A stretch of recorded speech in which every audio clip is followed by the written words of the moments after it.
How are we doing today, goalies? Welcome back to another episode of the DIY Goalie with your hosts, Connor Monday and Nathan Park. This is going to be episode 35, which is pretty crazy that we've been going 35 weeks strong, fresh off of our first interview in like 16 weeks, like that. And we've got a couple interviews lined up too for the next little bit as well, and we're gonna also kind of front load some episodes here before the holidays so that you guys still get the content throughout Christmas and we can still get a break. So just before we get started, I do want to remind you guys of a couple ways you can help support us and help support the show. So we do have some merch available on our website at thediygoalie.com/shop. We got some goalie specific designs for t-shirts, hoodies, stuff like that. And you can use the code podcast to get 20% off on that. And then we also have a 26 video full complete breakdown course of the position that goes from the basic stance all the way to breakaways, odd man rushes, all that good stuff. And you can get 25% off on that using the code podcast if you head to app.courses.thediygoalie.com. We'll put all that in the show notes. So I was going to say that's a complicated link. yeah, all right. Not a huge fan of how that one played out, but it is what it is. So that's how you can get to that. How are we doing today, Connor? I just came off of a workout, like a really not intense workout, but like a good, like a nice little, got a nice little sweat going. My legs are killing me.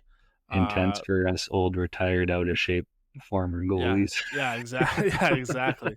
No, apparently running on the treadmill for 15 minutes and then doing dumbbell lunges is not a good mix for me apparently. But it is what it is. We continue on and yeah, no, things are good. We kind of had a little bit of a mishap yesterday with our association skate, so that was that Yeah, was fun.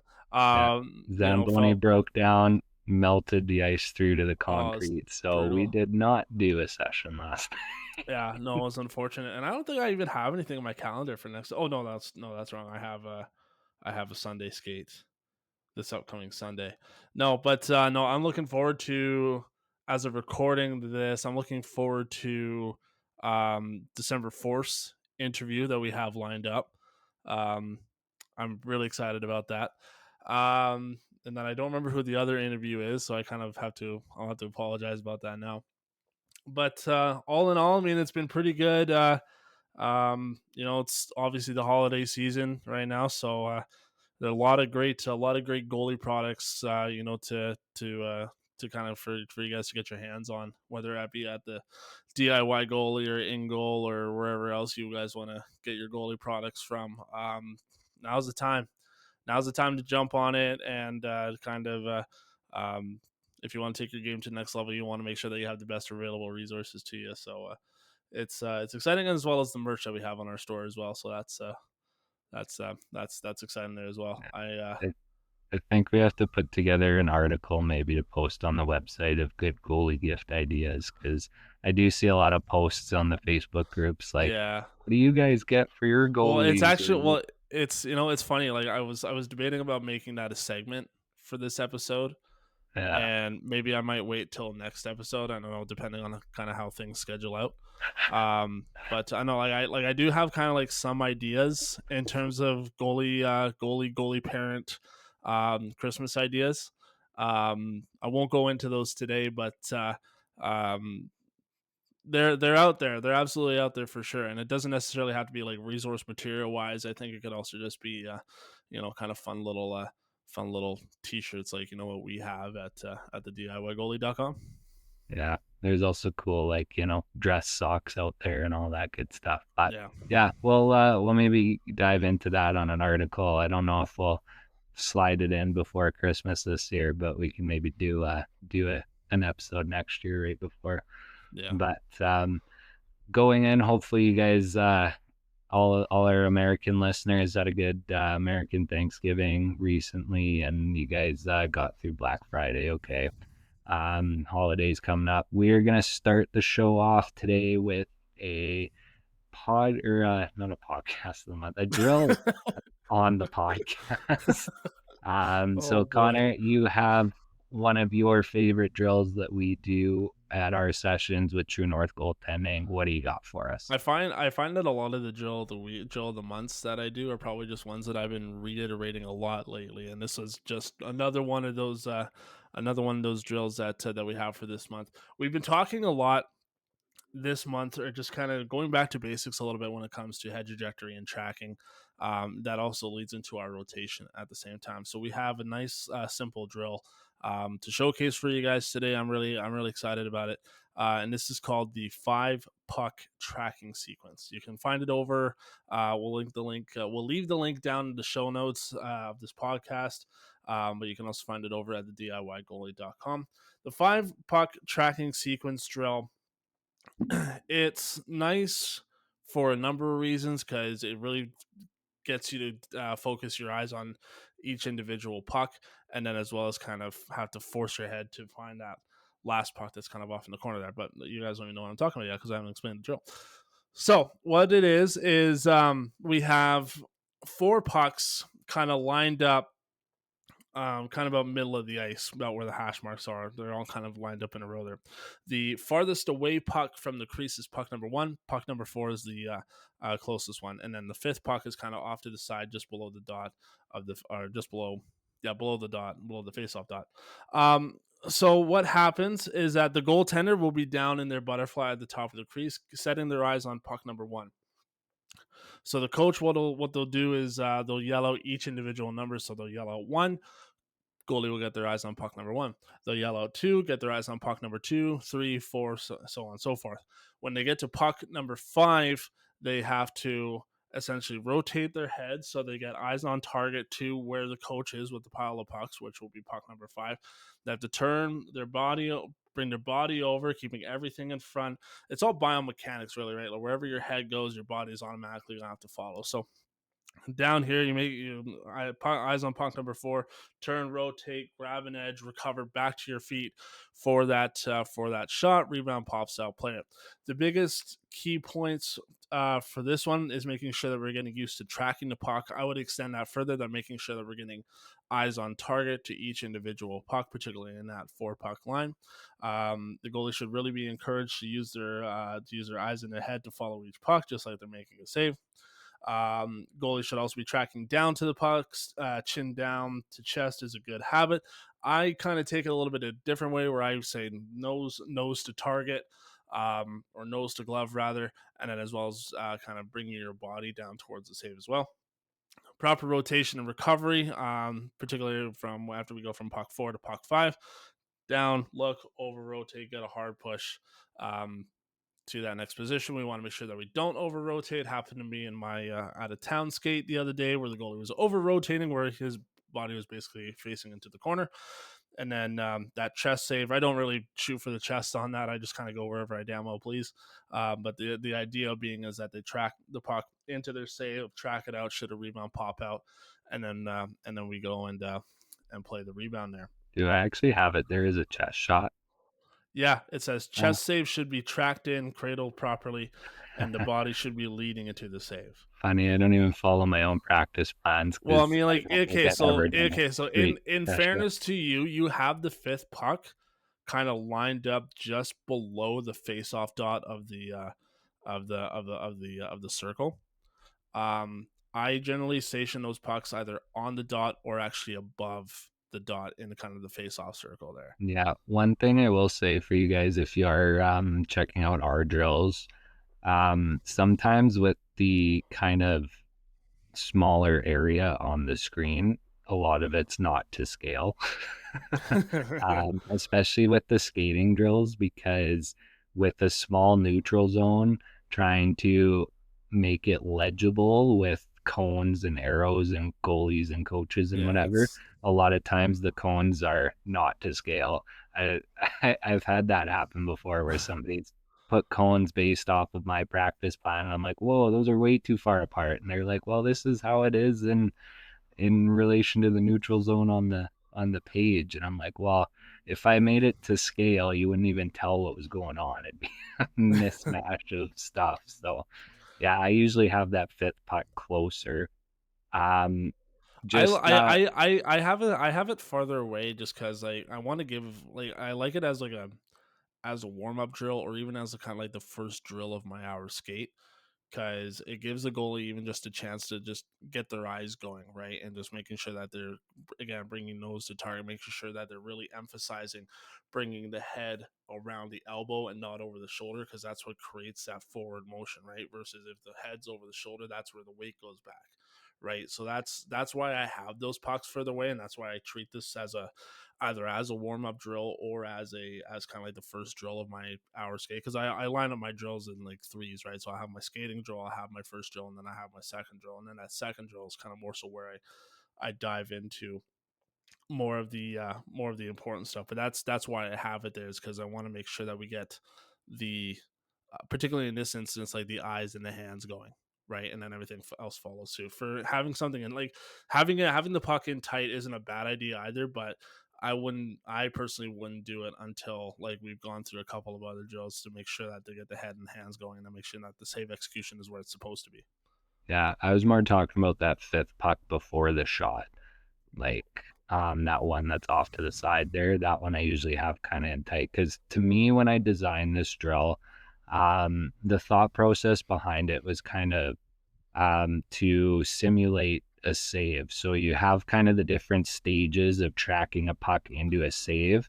And then that fifth Yeah. puck that's just off to the side is kind of the first stage of your recovery. So you have to track to the side, see that kind of first stage of your rebound, and then you move to the actual puck that's getting shot. So that was kind of for you guys who are going to check this drill out.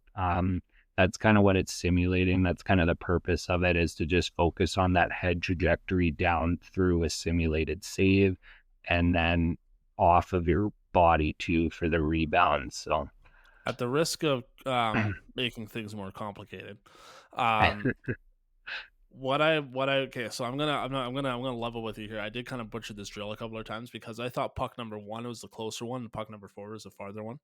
So for the longest time, I've been going as 1, 2, 3, 4, and then 5, right? Which I think can go either way, realistically, right? Depending on what you're trying yeah, to get out of the drill, right? But and yeah, but no, you're right though. In this instance, it's meant to be like puck number four is like you made the save, puck number five is kind of the rebound afterwards.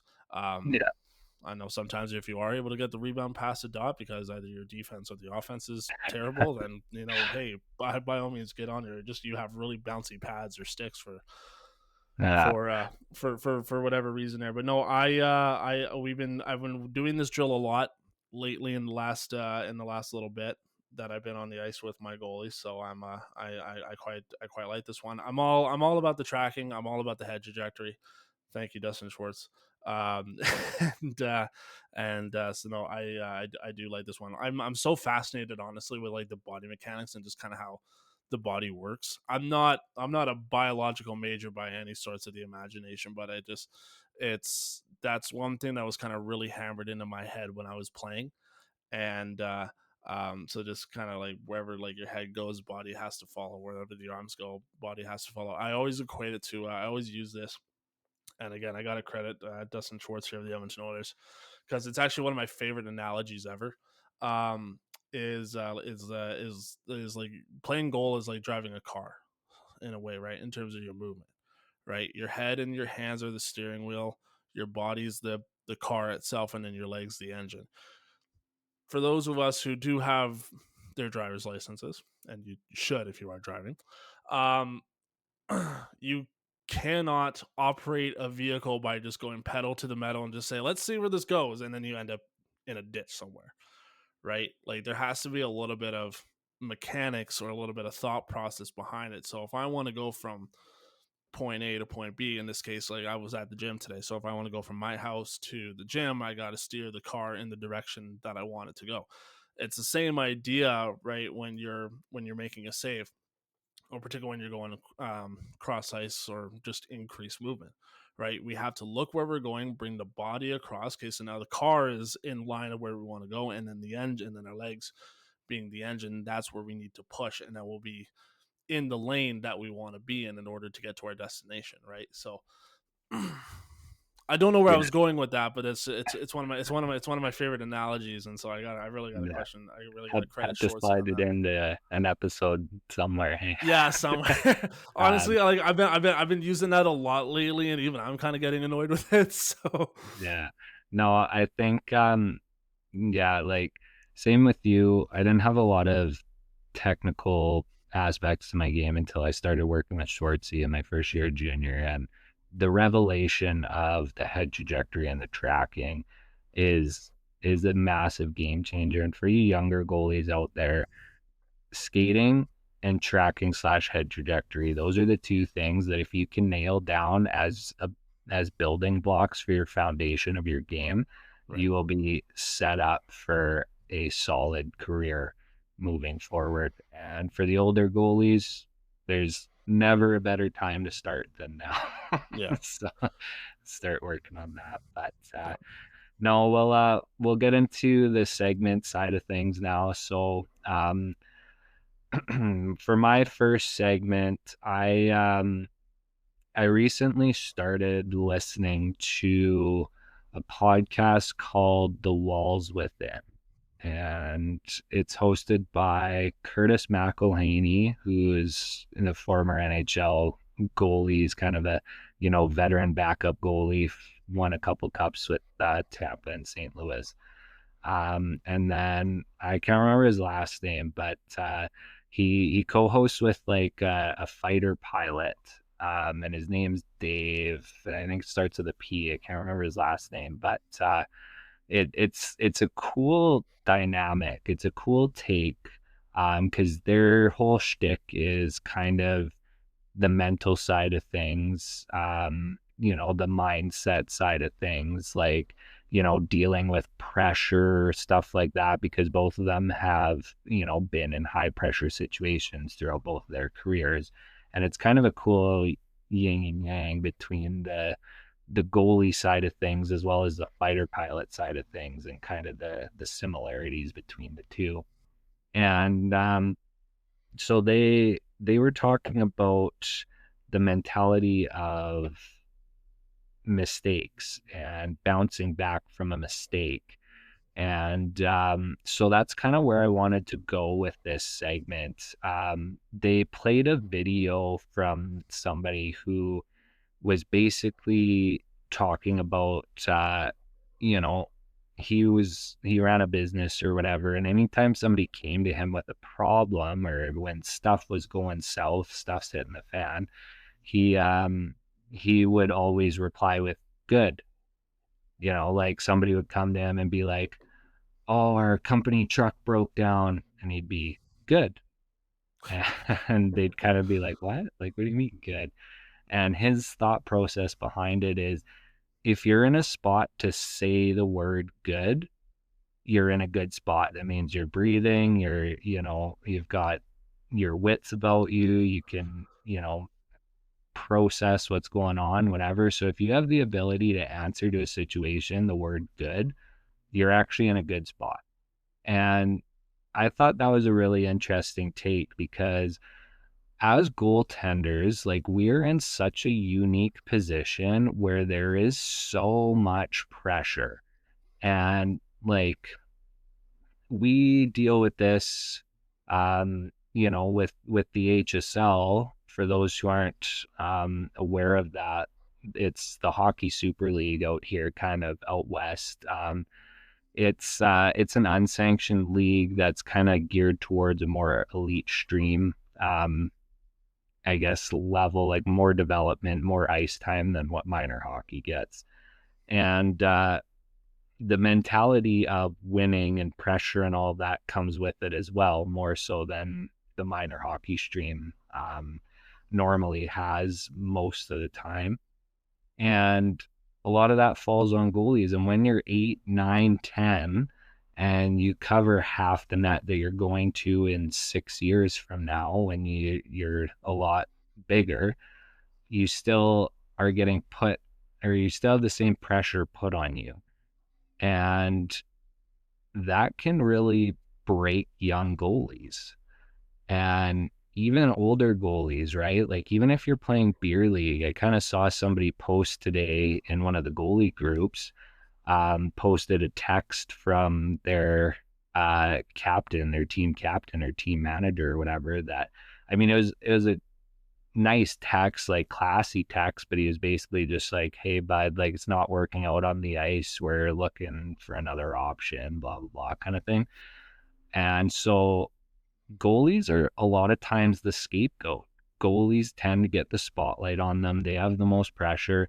A forward makes a mistake, well, there's 2D and a goalie to bail them out. D makes a mistake, sometimes their partner's there to bail them out. Sometimes the goalie's there to bail them out. When a goalie lets in a bad goal and they make a mistake, everybody knows.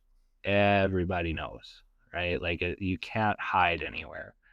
Um, and with that comes the fear of making mistakes, right?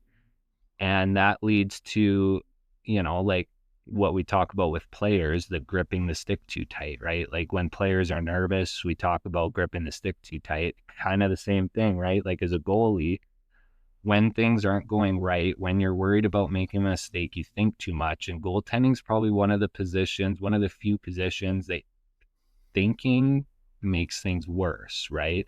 At least when it comes to performance. If you're trying to think about what's happening, you're usually kind of a second behind, a step behind, and that's when we get into trouble, right?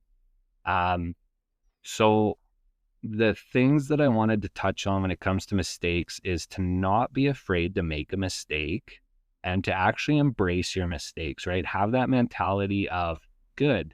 Like, you made a mistake, tell yourself good, right? Because what that does is, making a mistake offers you the opportunity to learn, to develop, to grow.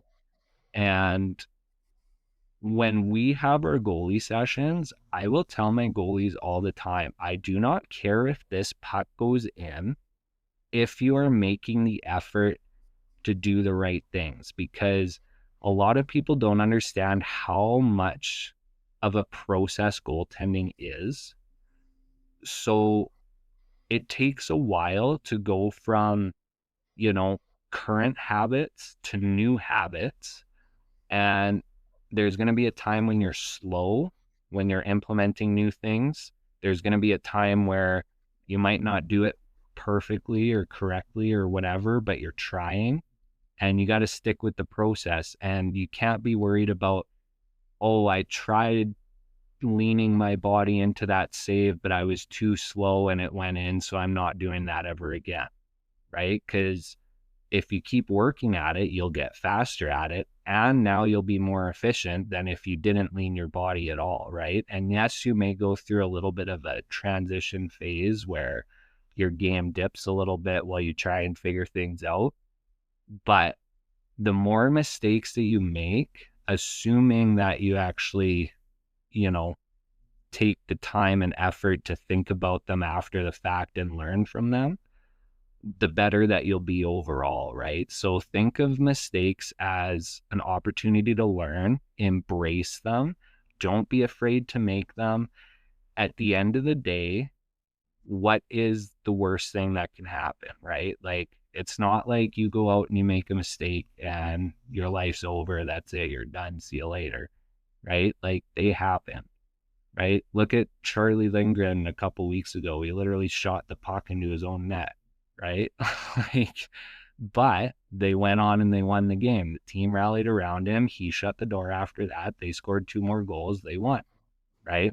Even if he lost, he still would have gotten another start. He still would have gone to the rink the next day. He still would have, been in the NHL, right? Like, these things happen. Don't worry about it. Don't get worked up about making mistakes. Embrace them and bring that mentality, bring that good mentality. Anytime anything bad happens to you, just say to yourself, good, or whatever works for you. So that's kind of the end of my long segment rant on mistakes. But I was listening to one of the other goalie podcasts that I listened to, and the host had said kind of something similar to what you had said. Because realistically, like what we need, what we as goalies and what we as athletes need to understand, or even just need what we as people just need to understand in general. What you did Friday night, whether it be scoring on yourself or you got a little too sloshed at the bar or whatever kind of mistake or embarrassing thing that you did, nobody's gonna remember it by Wednesday, by Monday. Nobody cares. Nobody's paying attention other than the select few. So when we go out and we have a bad game or we make a bunch of mistakes, like Nathan had said, like learn from it, take the value in it, but then toss it out of your head because you still have the rest of the game to play. That was something that I think I struggled with a little bit, or a lot of it rather, when I played, because I always would get so hung up on, I got scored on glove side. Okay, well, was my defense there? So I'm replaying the play in my head while the rest of the game was going on, and it got to a point. Actually, I think it was actually in Adam where I was so worked up because I didn't make the first save, and then got scored on, and then got scored on again, and then got scored on for a third time, and then afterwards went out to try and play the puck, and I completely missed it, and I got scored on for the fourth time. I was so out of my own. I was just in my own head. I was in my own way that my dad, ironically being the head coach of the team, ended up pulling me. Eventually got to go back in afterwards, but I was not in the right headspace. I was just not there because I was so hung up on the mistakes that I made. At the end of the day, too, and like I tell this actually to the people that I work with, is I work in a job that people hate. We're like public enemy number one, honestly, and that's fine. That's perfectly fine to me. I always had said to myself that people can make their assumptions about me. People can talk whatever it is that they want about me. At the end of the day, I know who I am. I know my values, and the people who I hold closest to me know who I am. I really could care less about what Steve on the internet from Idaho has to say. Sorry, from Steve from Idaho, but I could care less about that about. was very specific. But realistically, I could care less about what he has to say about me, or what he thinks, rather, right? If there is a Steve listening to this podcast from Idaho, I'm not singling you out. It just happened to be the case.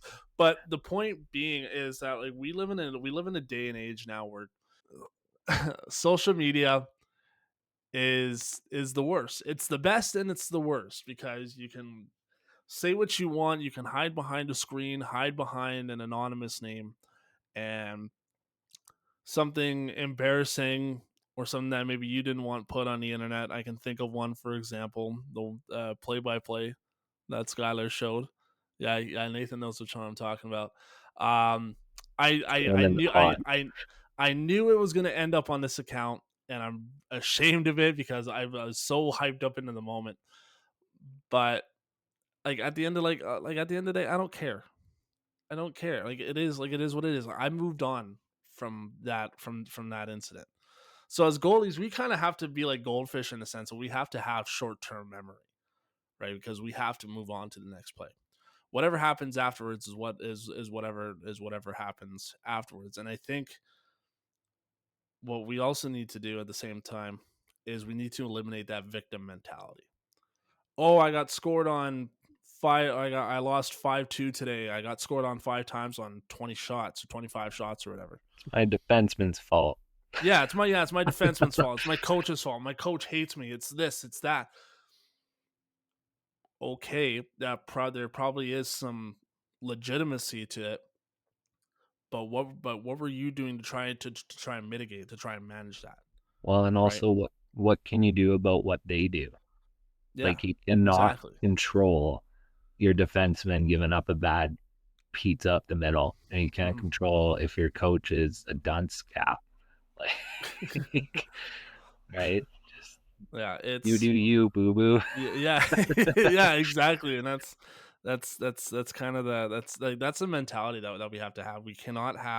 We have to eliminate the victim mentality, and we have to basically have short term memory, particularly when we're playing. We can dissect and do what we want with the stats and the video afterwards, but for the time, but in that current moment, we have to have short term memory.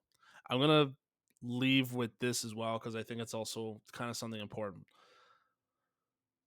As goalies will get older and as they leave the crease and kind of get into the real world, or even just if you kind of struggle with anxiety or just you kind of get overwhelmed by a lot of things, the best piece of advice that my dad always gave me was, regardless of all the external stuff or kind of all the, like, you have to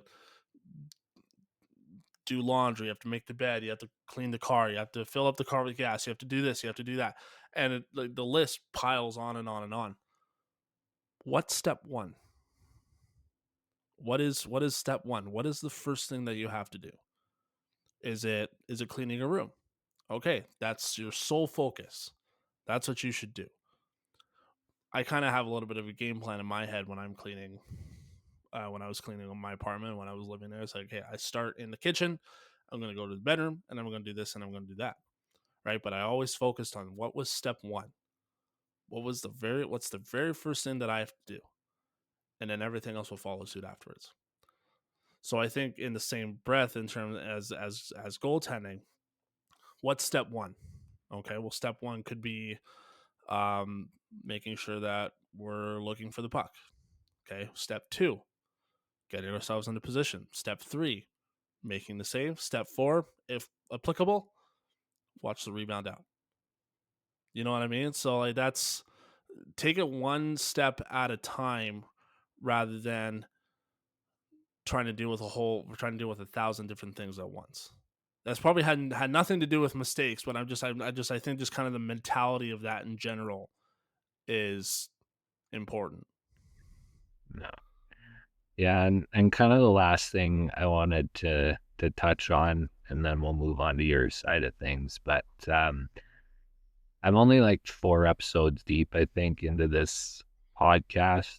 Um, I highly recommend checking it out. The Walls with, and we'll link to it in the show notes. But the one thing that fighter pilot Dave had mentioned too was because he was talking about, your flight's never perfect, but if you let the little mistakes compound, you can get out of control real quick. And for them, it is like a matter of life and death kind of thing, right? When it comes to making mistakes. So there's like high pressure, high stakes compared to like goaltending when you Yeah. think about it. But one thing that he said that was kind of cool too was he talked about um his I guess way of dealing with it, or way of thinking about it, or visualizing it, I guess, was if he made a mistake, he would think to himself, he would take that mistake, he'd put it in a jar, put it on the shelf.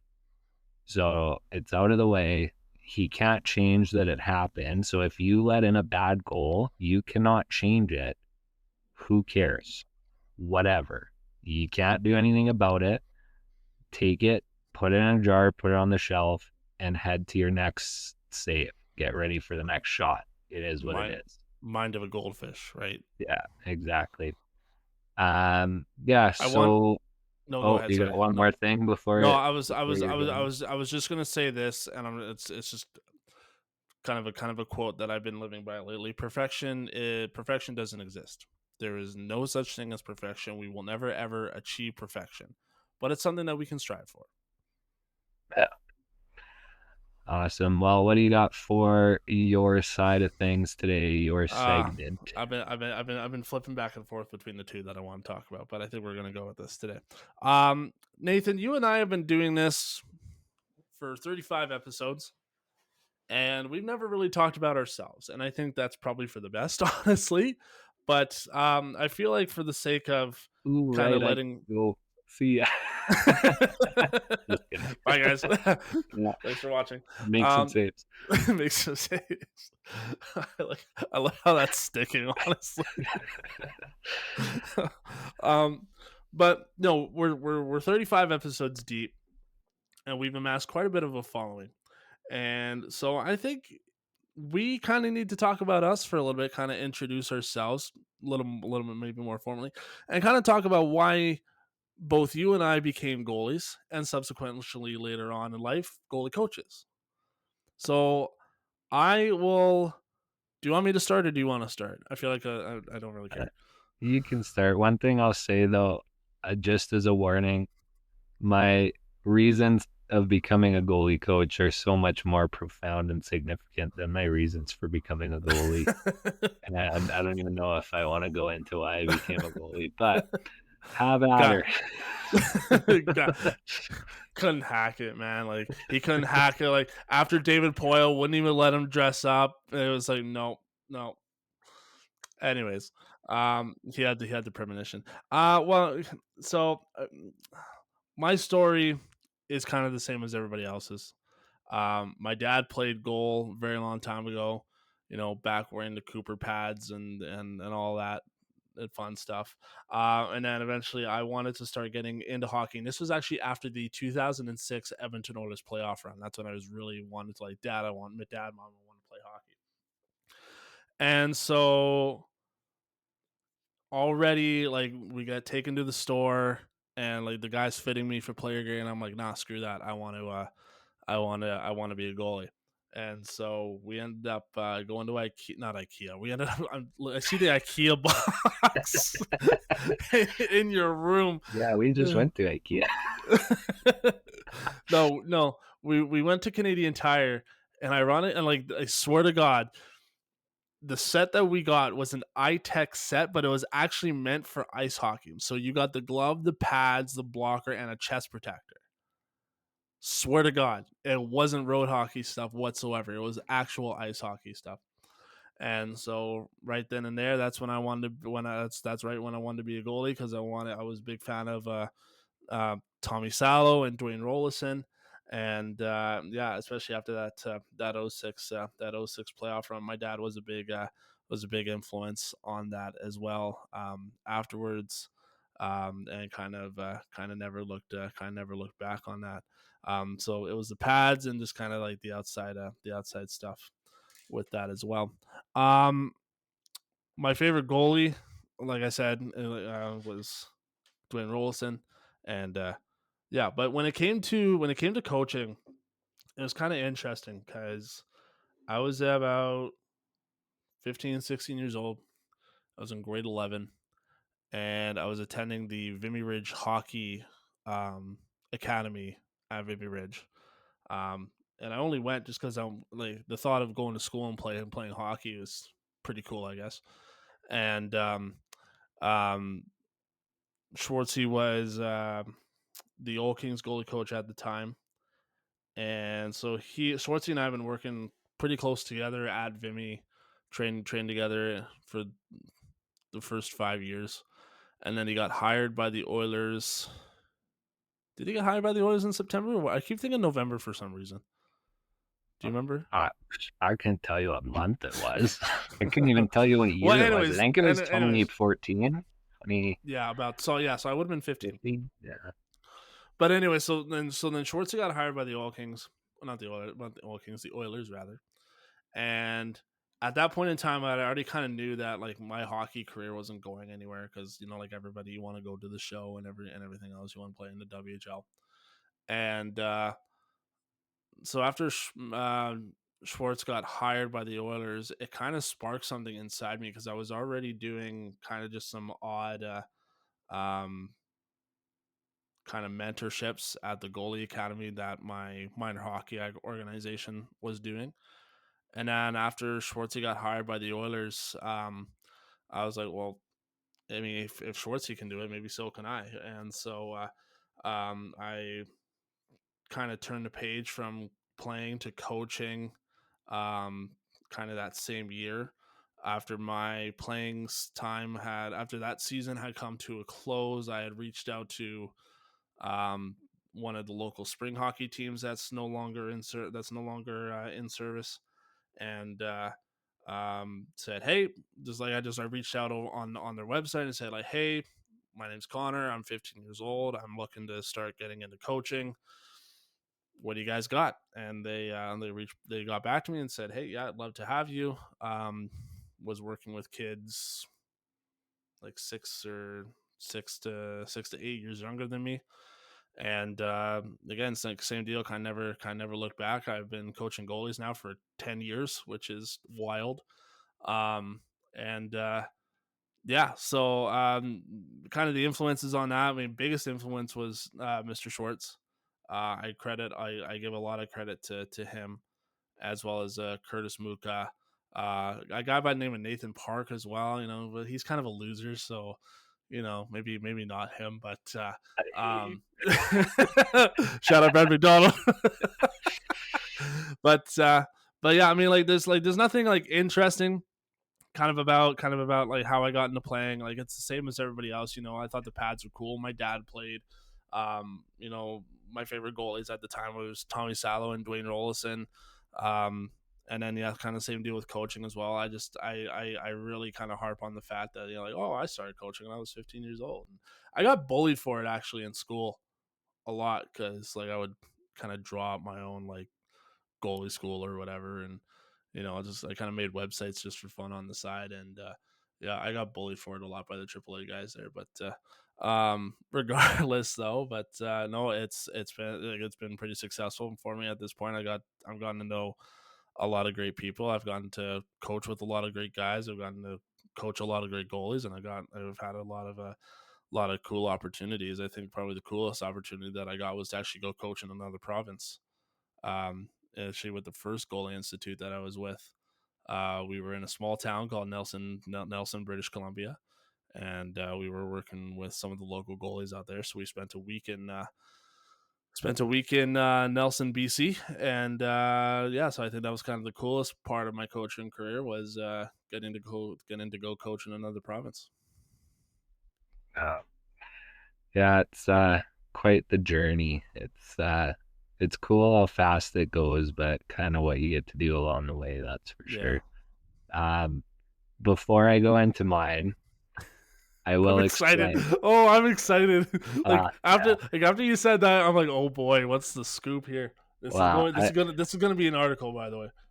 yeah, I was gonna say, for all those that don't know, which is everybody but one of our listeners, the inside joke about Brad is because Oh he's yeah. a dad of one of our goalies, and he told Connor uh, after one of the sessions that his favorite part about our podcast was when Connor says "I hate you" to me. So, With love, of so course, with love, yeah, and and then that's and why then we out shout it and out. yeah, and then afterwards, uh, ended up accidentally roasting the guy.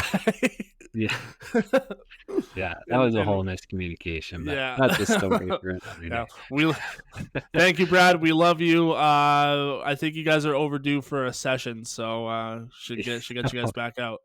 Calling him out. Well, he did order a couple hoodies from us, so Yeah, see, But there you go. no, for me, I'm I'm that kid that gives us all a bad name, and I apologize to all the goalies out there, but I became a goalie because I couldn't skate very well. I couldn't shoot very well.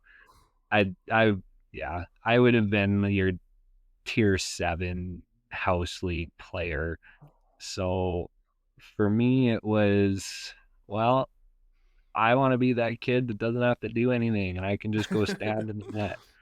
Goalie coach's And worst nightmare.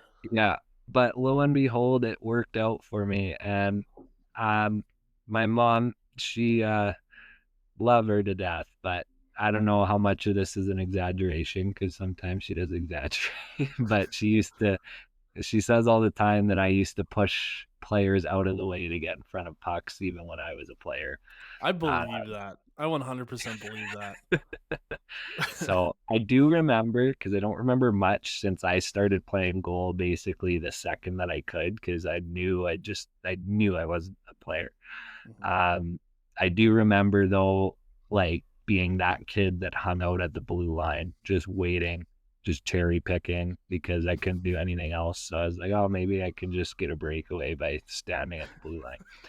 Um, so instead, I stood in the blue paint, and, and lo and behold, it worked out for me. I found like for me, I was never one for like stamina. I was always one for like quick, explosive bursts of energy. Like I was a good sprinter. I was not a good like long distance runner. So I think that worked out for me, just the way that I was kind of built, I guess. Um, and the other thing too is like a lot of you can probably relate to is it was just fun. I don't know what it is, but throwing a piece of your body in front of a puck on a guy who has a wide open net and then he stares up to the ceiling after is, I don't know. There's a feeling that you just can't It's like, replicate with that. it's like, yeah, I don't know, like, it's like the greatest feeling in the world, honestly, and Yeah. yeah. And yeah, so my none of my family had played goal, and I don't know, my dad, I guess, was the stereotypical like, okay, well, my kid's a goalie, so maybe I'll try and find some drills and get on our house league coaching staff to, maybe get a little bit. But back when I played, which wasn't that long ago, but there is even less goalie development than there is now. Like it was, you did your one camp in the summer and then you just went with your Yeah. house league for the year and that was it. You'd be Um, lucky. You would be lucky if your house league at the time actually even did have like any in-house goalie development. yeah, like Right? we organizations we work with are getting us out with a team specifically for more hours in a season than I got from an organization my whole career up until like junior, Yeah, right? same. So Yeah, the trend is definitely in the right direction. But yeah, so that was me. I ended up playing Bantam Double A, then Bantam Triple A, and then I played Midget 15 Triple A, and then Midget Triple A, and then I played 4 years of Junior A and 2 years of college. I got to do a lot of cool things too. Like I went overseas to Europe for ball hockey twice. I went down to California twice for inline hockey. So won a couple gold medals in those tournaments. Got to be the emergency backup for the Oilers for 12 games, I think, over 2 seasons. And like we talked about with Belly last week, I came real close to dressing with Nashville, even though I would have not been on the bench, but still would have been cool. yeah. And my Nate pads at the time would have matched perfectly because they were navy and sport gold. Um, and yeah, and I got to play in an Oilers rookie game in half of one where I played against Stuart Skinner, Kyler Yamamoto, Caleb Jones, Ethan Bear. So that was kind of cool. But yeah, I don't really have a super great origin story as to why I became a goalie. But the coaching side of things is definitely a lot different. So I really rode my athleticism when I played up until junior. And looking back at it as a 17-year-old, I really don't know how I made junior A. And I think in today's day and age, I wouldn't. But again, because not a lot of guys had consistent development, it was a lot easier, I guess, to go as far as I did on athleticism. And then I started working with Schwartzy. The 1 year that I had him in Spruce Grove, He kind of shaped me up with the tracking the head trajectory, a lot of positional stuff, a lot more technical stuff. And then I had the following 3 seasons, I had a solid junior A career between my 18, 19, 20-year-old year. Won a couple championships, a couple top goaltenders, a playoff MVP. Um, so because of that, like, I felt like I wanted to kind of make it my mission as much as I could to make it so other goalies didn't go through that same experience where they are at a junior level and that's the first time they're getting any sort of like real consistent goalie coaching. Because when I was still playing, I did a little bit of coaching. Like, you have people ask you to come out. Like, I know at Nate, our head coach, Tim Fraggle, he asked me to come out with his kids' minor hockey team and work with their goalie. And that was kind of my first real taste, I guess. And, kind of do like some little mentorship things while you're at that level too with some of the younger kids. But basically, once my career was done, I kind of knew I wanted to get into coaching for those reasons. And I did a little bit with a couple organizations here in the Edmonton area, like Ian Gordon being one. He came on episode 13 of the podcast, and he was my first taste with coaching. And um, it was something that I enjoyed doing, but I just didn't really enjoy doing it for somebody else, if that makes sense. Like I didn't like kind of, not having as much say, as much control. Like I wanted to do a little bit more. So kind of similar to you when we moved from Edmonton out to Leduc, where we live now.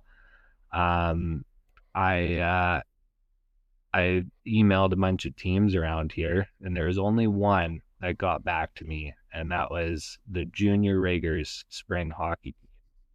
And now they are the Riggers Hockey Academy in the HSL, and they are probably our biggest client at True North Goaltending. They have 9 teams that they bring us out for at least 10 hours a team, which is ridiculous. Yeah. But I started off just me and them pretty much, and then went from there. A guy I worked with, his kid became a goalie, and this was like right around the time that we started talking at work and getting to know each other and whatever. And I was like, oh, just so happens I used to be a goalie and, coaching now and whatever. So I started working with his kid, and they helped push me, I guess, to go out and start True North Goaltending. It was one of those things that I was kind of saying, yeah, I'd love to get started on it. I just don't really know if I want to take the leap yet or whatever. And he said to me, he's like, well, we will pay for the ice. If you book it and nobody else comes out to a session, we'll cover the ice so you're not out anything. And we would just love to have you out working with our kid. And I said, okay, we'll do that. And then I posted around Facebook in a couple groups and ended up getting quite a bit of interest from, surprisingly enough, adults. Adults were the ones that reached out the most to start. So that's why we work with youth and adult goalies. Now it's definitely more so youth, but at the start, there's definitely more adults that reached out. And so I started a little private Facebook group that I think I called it like Nathan Park Goalie Sessions or something like that. And it ended up getting like 100 people in it. And I would post like, hey, thinking of booking ice at this time, who's in? And then, oh, we got enough interest. So then I'd book it.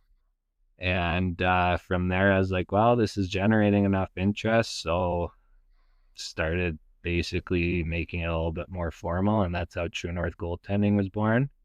And the DIY goalie was born basically from the 26 video course that we had. Like before True North was even a thing, I booked ice. I think it was over 4 or 5 hours of ice time, and we shot the video for this video series that I had wrote. Like I wrote 26 scripts and made a shot list of what I wanted, and so booked 4 or 5 hours of ice and shot all these videos, and I literally sat on them for probably about 2.5 years. And because I didn't have the time to edit them and I didn't have the money to get somebody to edit them. So finally we had some cash to pay somebody to do that. And that was kind of how the DIY goalie was born. But before the videos were done, that's when I kind of started. I think 6 months earlier or something like that was when I started the blog and the articles, and it's kind of just gone from there. So that's that. But the biggest thing is I just didn't want goalies to feel like I did, where they showed up in junior and was like, oh, wow, this would have been nice to know 10 years ago. Like, oh, tracking a puck, what's that? Head trajectory, Yeah. what's that? But, I and I should. still see it, and it's Yeah, sad. it's yeah, it's dependent on a few things. Um, I feel like I should preface, like, I didn't start getting into coaching because I wanted to make it to the show. I feel like I should preface that. Like obviously that was kind of the goal at first, but then as I progressed into it as well, and then I started learning from the guys who I've worked with, um, I've grown a deeper appreciation for the technicality side of things and for kind of the why and everything behind it, which is what I like about what we do at True North. And so very, very, very happy to be here because you and I connected in what, 22? I think it was Yeah, I 22. think you said September 2022 when you went back. Yeah. Connor actually went back to see the very first session that he I was was out with me. so I was so determined. I was so determined to find it at this point. Well, it was bothering me over anything. Um yeah, and yeah, I don't know. It's been a ride up to this point. It's been a fun one. And yeah, I don't really have much else to say. I wanted to get that point across at least. I did not start coaching to get into the show. Trust me. Yeah, Um, but yeah, no, it's been a fun one for sure, and well, looking forward to watching it to watching it grow. yeah. I know we kind of did our episode a few weeks ago now on the advice that we would give to our younger selves, but Yep. for all you goalies out there, the biggest thing I think is just trying to become a student of the game. I think is probably the thing that's going to help you develop the quickest and on the best trajectory. Like, that's why when it comes to True North, when it comes to the DIY goalie, like a lot of things are broken down. Um, it's a complicated position. There's a lot that goes into it. And when you can start to understand why we want to do things, why, you know, putting our hands out is better, why tracking with our eyes and our head is better, why being more efficient is better, whatever, all this stuff, things start to come so much easier. Like the difference between my second, third, fourth year of junior and my years with club hockey before I got to junior, night and day. Like I could control the game way better because I knew how to lean my body into my saves and take a whistle, right? Um, I was going from maybe having to make 30 some saves in a game to only making 20 some because I could control my rebounds, right? Like just starting to understand why we want to do what we want to do and why doing certain things is the better approach, or why in certain situations certain tools are better, right? Like the RVH is a great tool, but a lot of people misuse it, right? Yeah. Like understanding when to use it and why, makes a huge difference. So if you guys can just start to really break things down, really understand the why behind goaltending, that's going to be, I think, the thing that'll really help you get to the level that you want to get to. And that includes off ice stuff too. Like, why is cognitive training important? Why is vision training important? Why is it important to get good sleep and eat good and exercise and rest and cross train and all of this stuff? Um, that's I think when you guys are really gonna hit that level. So I think that's all I got for that. Yeah, I think you did a lot more talking in this episode than I did. Yeah. Well, I was like last episode, I felt bad Connor didn't really get to talk to. It's just the No, belly. just like no, I'm just sitting there and I'm just listening to Belly talk. I'm like, okay, I guess I'll just go sit here quietly. Yeah. But you can honestly listen to that guy talk for Oh, hours. you could, yeah. No, you absolutely could. You absolutely could. Shout out to Nathan Bellevue. Thank you for coming on last time. All right, I guess we should wrap it up and we'll call it a day here. So wrap it up.